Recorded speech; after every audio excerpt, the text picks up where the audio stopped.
そうなんですか？でもまさか化け物が現れるなんて。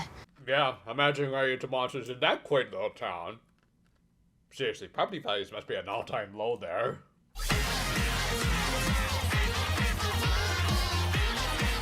Continuing right from where we left off last week, our heroes were still processing the preceding events, especially Hanto, over the idea that he finally found his mother's kidnapper. And really not too surprisingly at this point, Yusuke Hino proved to be a really good actor who managed to get across Hanto's very justified anger, and yet also knew when to hold back so as to not go over the top, and show how his feelings for the Grand Newts have evolved over the course of the series, in that he does recognize that there are good ones like his friends, but a lot of them, including the guy who essentially signed his mother's death certificate, were a little different. And to be fair, when the grand majority of Grand Newts they've met have been nothing short of pond scum, it's actually kind of amazing that he still has some nuanced takes on them. Meanwhile, Jeep decided to have a talk with his sister by just going full Norman Bates. He told her about how Naival offered him the opportunity to transplant another bitter Gavv driver onto him,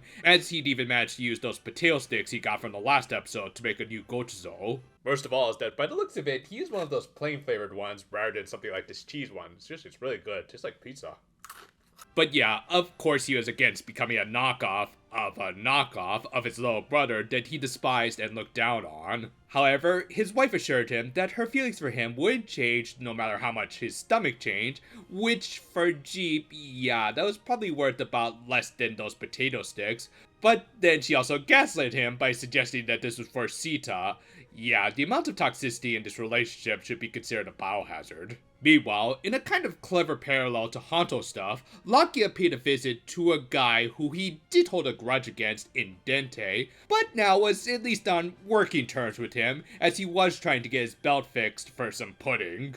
Sure, Lakia didn't fully forgive him, but he also recognized that he at least didn't intentionally turn Stomach Inc. into a cartel. That, and they both acknowledged that they were sinners in their own right, and thus almost had a duty to put their personal gripes aside and help stop something that they helped foster. Compare this with Kenji, who, yeah, while not actively trying to do anything against his former employers, he was also trying to atone in his own way. As it turned out, he had run his own sweets business in the Grand Newt world that unfortunately closed down due to poor sales. Thus, he tried to find new work at Stomach Inc., which at the time was probably still in its early days of the Dark Treasts. Regardless, they probably gave him a free sample of their wares, and after his business failed, he likely stopped seeing treats as a means of making people happy, and instead as something to just make the pain go away, not realizing how much of that he was inflicting on others. あの頃はまだ一プレスの技術。お前のせいで罪のない人がたくさん I mean, come on, the way they processed people back then can't be quite as bad as what they are doing now, and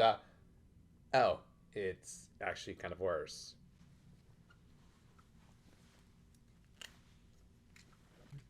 Okay, just make sure it's a clean shot. And I actually like that they did make it clear that he used to match up very well with his predatory wolf form, as while he likely didn't recognize that humans were sentient beings at first, he did eventually become aware enough that he tried to deceive the Ando family and used them as a cover for his operations. And eventually, he probably would have turned them into dark treats too, so yeah, there was a time when he was indeed that monster that Hanto saw take his mother. However, after being introduced to non-addictive treats made with genuine love by Mr. Ando, he was reminded of what the actual purpose of treats should be. Thus, while Hanto wasn't wrong for berating this guy, we were starting to enter into some very gray territory with this recovering addict who honestly wanted to make amends with a family that he was going to use. Again, this is the kind of story that I've been holding out for, highlighting how, yeah, while addicts should be held accountable for any crimes that they commit, they should also be afforded the opportunity to fix their own lives,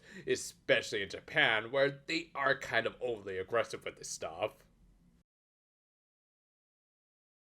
For this show, it of course led to some great moral quandaries for the writers, and in the end, Hanto decided to at least give Kenji enough time to finish up the animal treats that could save the shop's business. Later, all three of the writers reflected on what their next course of action should be. Like, yeah, obviously Hanto debated with himself on whether or not he was really doing this just to avenge his mother, or to satiate his own bloodlust. Shoma was of course leaning on the side of forgiving, hence why he still tries to give that ultimatum about giving up the dark treats. And Lakia, who Shoma kind of roped into things as this really wasn't his table, gave his 2 cents. 倒す You're just saying that because you didn't like the Odin his dad gave you last night. Nah, of course, he sided with Hanto, as they were pretty much in the same boat of trying to avenge a family member, to the point that the next episode is actually going to be his turn, but more on that later. Regardless, Lakia figured that they should all have an emo boys debate, so they headed out. Meanwhile, Jeep's operation was a success.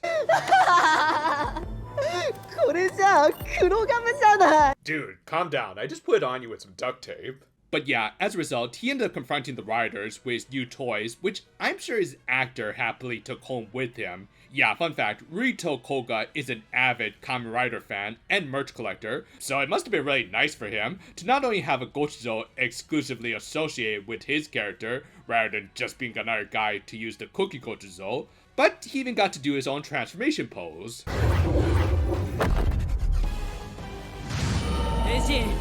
More on the Joseph Joestar side of things, I see. Nice! But yeah, this would end up being our main fight of this week, as the stuff with Hanto was more like an execution. We'll get back to that in a bit, but yeah, the fight with Jeep was actually pretty good, especially in terms of what it accomplished. First of all, it further established the power gap between Shoma and all the other riders at this point, thanks to the Gochipod. I especially like this part where he took Jeep on a tour of their warehouse set with these awesome drone shots. Seriously, some of these angles are crispier than those potato sticks. Secondly, it established that Lakia does need to start playing catch up by getting his own super form, especially if the femboys are calling him weak. In the end though, Shoma let Jeep escape, which I'm sure won't bite them in the ass later, at least I hope. Meanwhile, back with Hanto, Kenji was ready to receive his punishment from his victim's son. And of course, he didn't go through with it.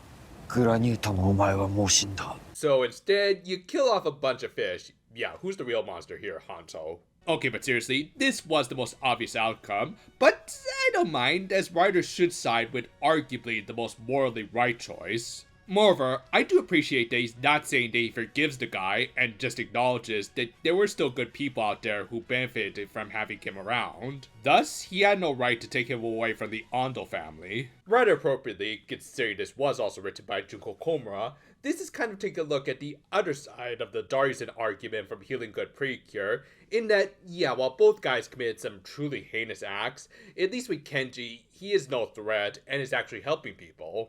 With that, the episode ended with Kenji living happily ever after, as surely he'll be able to continue to work at this little shop for many more years to come, and oh right, we do need to set up for Lakia's vengeance arc next, right? Yeah, not too surprisingly, the lady with the big scythe turned out to be Komel's killer. This was a really good episode that was especially made by the performances. Hanto, as always, has been amazing, but Kenji's actor also gave him someone really good to work off of. As a result, it did make his end at the hands of Glota kind of tragic, but really, that's just kind of what happens when almost every character in the show has a grudge of some sort. Yeah, interestingly, for this part of the series, there seems to be a big ongoing theme of vendettas. Almost everyone, except the title character, has at least one person they're out to get. For the villains, they of course have no restraint on their targets, with Jeep just going after Shoma for his sister. Meanwhile, Glota has a little more nuance to her, in that while she thinks Shoma killed Longo, really, the one she's holding the biggest grudge against is whatever god is ruining her life in general. Thus, she's taking out deserters and setting things up between her and Lakia next week to get his vengeance for Komel. That said, the heroes of this show do have to have more moral debates, which was the focus of this episode between Hanto and Kenji. And it was very maturely handled, with the writer ultimately not forgiving him, but also recognizing that nothing would be accomplished by killing the guy other than robbing the Andos of a good cook, which would still end up happening, but at least it wasn't by his hands. As a result, this episode just had a lot of good and intriguing conflicts throughout, which came across really well thanks to the emotional performances of Yusuke Hino and Mutsuo Yoshioka, who just acted their hearts out. Top that off with a really good fight to first show off how freaking OP Overmaster is, and yeah, you get overall a really good conclusion to Hanto's vengeance arc. With that, I guess we're down to just one vengeful emo boy left in the show, and for Lakia, at least his target is a bitch, so yeah, not exactly as much of a quandary. Thank you for watching, and if you want any more snack recommendations, maybe you should go watch some of our other videos. Pretty soon, we might actually do some cooking shorts related to the shows we review, as they do seem to make some really tasty looking stuff. Look forward to whatever comes next. Until then though, farewell for now my friends, and yeah, I actually better go wash my hands.